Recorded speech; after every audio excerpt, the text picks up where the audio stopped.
बातमी जालन्यातून जालना पालिकेचा अजब कारभार समोर आलेला आहे। रिकाम्या प्लॉटवर साचलेलं पाणी काढण्यासाठी पैसे मागितलेले आहेत। अर्जुन नगरमधील जॉन्सन पाखरेंना तशी नोटीस पाठवली आहे। पालिकेच्या कारभाराविरोधात नागरिकांमध्ये मात्र संताप आहे। पालिकेने दंड रद्द न केल्यास आत्मदहनाचा पाखरे यांनी इशारा दिलाय।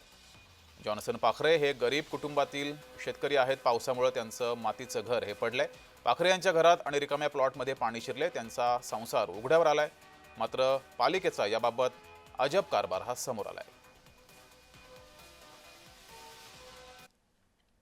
हे माझ्या घरात पाणी घुसलेलं आहे। 4 ते 5 दिवसापासून खूप मोठा रेसना पाणी झालेला आहे आणि माझे 2 ते 3 घर बर्बाद झाले आणि माझे ढोरं गाई वासरं पाण्यात आहे सर। तर त्याच्याकरता ही नगरपालिकेने दखल घ्यावा आणि मातंग समाजावर दडपण आणून हे मला नोटीस धाडित आहे आणि त्या नोटीस मागे घ्यावा, नाही तर मी आत्मदहन करून टाकेन।